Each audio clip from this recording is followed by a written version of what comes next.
Hey, how's it going today? We've got one of our crew members feeling under the weather, so I'm here to take the lead by myself. Okay, so let's talk about left-handed tips and also sectioning. So I was thinking about how important it is. I haven't even brushed my hair today. I was waiting for live to do everything. So, because I didn't know what I was going to do for you guys today, but Jaquel said we've had a lot of left-handed questions, so we're going to work on that and also that sectioning. So what I wanted to do was help you guys understand that when you do your hair from front to back, what that looks like versus sectioning from back to front. Okay. So I see somebody said definitely needs help with sectioning, yep, so that's great. Both sectioning and yes for lefty tips. Okay, perfect. So I will do both. This iron isn't plugged in. Let me check this one. Yep, it's plugged in. Okay, so I am going to go to 350 today. I'm stepping up because my hair has been, I don't know how many days I'm on right now. I think I blow dried last week, maybe before, but I can't really remember. I'm gonna show you curling from front to back on the left side, and then I'm going to show you how much more efficient and better it is curling from back to front on the right side. So I'm gonna go center part so that it's an even amount of hair I'm working with, so that I'm not cheating any of the system, to make sure that we're the same amount of hair. I went down the middle. Okay, so sectioning. First thing I want you to do, if you have a side part that comes to the back middle or to the center, whatever it is, I want you to bring your finger down the center back and pull it all forward.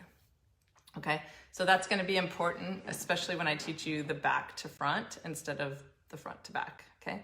So let's talk about, first I'm going to just curl, I wonder if I should just curl sporadic, which is what I see a lot of people do without a method, because if you just start with your favorite piece, whatever that is, and you just start curling, right? And then you start looking for the rest to curl. Now you're like, okay, I did that one. Now which piece am I gonna curl? And you have to sort through your hair a lot. You're going through and then you'll try and find something down here that isn't curled. Okay, so we're gonna go find that piece, curl forward. So if you're curling, this is like, if your curling is on point, and we're just working with sectioning right now, okay? So then now I've got two pieces curled and I've got to kind of get them out of the way, and I'm looking for another section, and then I pull from behind this, so now I don't know what I need to do, so I have to sort through that to find where this piece is, and now I've got a mess.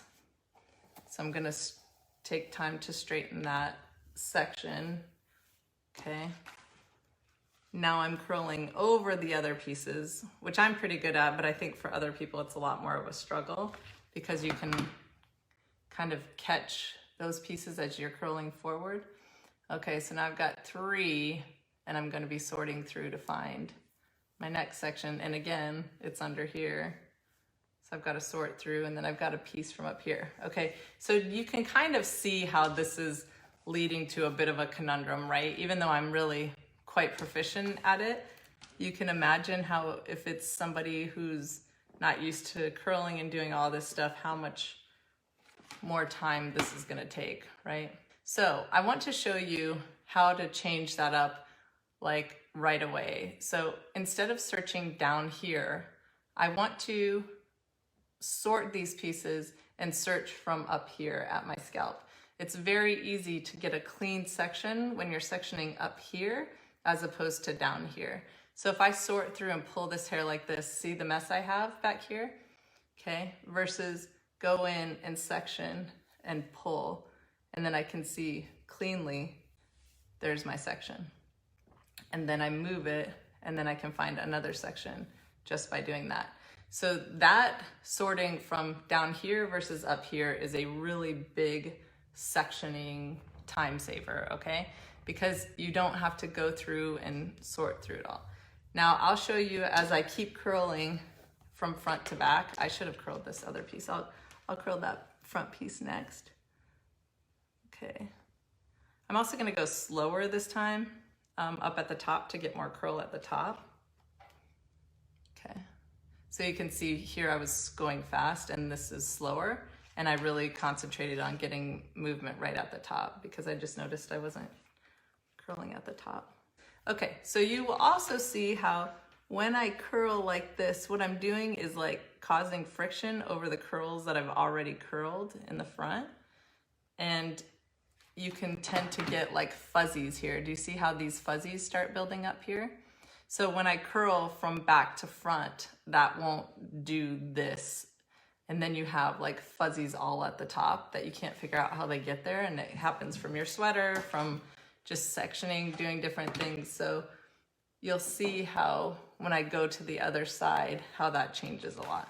Okay, so that's my left side curling. Now I'm gonna go to the right side and I'm gonna show you how to curl from this bottom center back piece and then throw it over your shoulder. So you can see already how clean my section comes, right? Because I know exactly where I'm starting, and I can pull out that little extra one if I want curl up close to the top.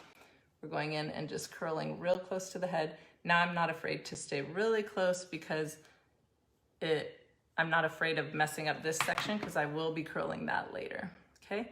So I curl it, throw it back over my shoulder, and then I grab the piece right above it, section it off. It's very clear to me what is my next piece. I don't have to go searching for it. And then I just go in and finish my section. So right here for the person whose ends were getting dried, you can even leave them out like this and not curl that. The less heat you put on it from here on out, the better it's going to be. So if I'm going to curl left-handed, I'll go ahead and squeeze that in here. I'll put a left-handed curl in. I don't remember how to do it. I'm going to have to work on it. So it's been a long, long time since I curled left-handed. Okay, so left-handed curling, I will put my left thumb behind the light and my fingers will be coming forward. Okay, so the main thing is this curling side is close to your head, and then you just roll so you can see that coming forward, and then I just hold the tail with my right hand because see how it wants to slip down, because I have to keep it at this angle if I want it to curl good. And that's your left-handed curl. You can see I lost a little piece in there, so I would just go in and curl that piece separate. Okay. All right, so that's left-handed on your right side. Let me go ahead and touch up this curl with my left hand on my left side. All right, left-handed on my left side is a little more complex. So I'm holding the iron with my thumb on the other side this time, and my pointer finger is behind the light this time. I'm going to go in with the iron facing the curling side, facing my head. I'm going to close and rotate, and then just pull forward like this. This is a much more awkward hold for me, but left-handed people tend to be very good at it. The thing about the left-handed use that I love is I always get these really cool curls, and that's how I learned the lean back curl, is because when I was practicing left-handed, I was always getting these really cool movements within it. So those of you who are left-handed and can learn this technique, I don't think it's near as easy as the other way, but it does give you some really cool curls. It's a lot more to control because you just don't have all the same movements. But anyway, that's the left-handed curling on both sides. So hopefully that helps you. Okay, let's go back to right-handed with sectioning. So I'm gonna go in. I like to, if you don't wanna set your iron down every time, you can just take your pinky section up like this, and then you'll get your nice vertical section. That's so important to curling. Okay. Everything just moves forward. And then since I have curls from whatever day I curled it, I'm just gonna drop that out because I didn't need to finish that curl out. Okay, so you notice how much easier and cleaner you see it. I don't have as many fuzzies on the right side as I do on the left. And that's because I'm moving from back to front. It's a very clear path to figure out which section I want to curl next. And I'm not judging, like trying to find each piece. Like it's just so much easier. I don't even know what this looks like right now, so I don't waste any time trying to judge those pieces. I'll see how they all come together at the end. That I feel like streamlines a lot for people, because I think people tend to get caught in what their curl should look like and kind of lose sight of the big picture in doing that. Okay, so you can see I just have a couple of sections left. I just go in and section at the top. It's very easy and clean. All right, 2 more. Oh, no, 1 more. And that's it. Okay, so let's compare sides. Okay, so, okay, I got a little bit of fuzzy, and you can see how just things, I don't know, it just comes together so much faster. I believe on the right side, it just seems so much cleaner and easier. I just can't stress enough how important it is to learn that kind of sectioning. And I hope you guys have a great week. The sun is starting to shine again. It's an amazing, amazing day. I'm so excited to go out on the river or lakes again. Oh, I can't wait. All the snow is melting finally. Are you guys all feeling it? Okay. Well, enjoy your day, and we'll see you next week. Bye.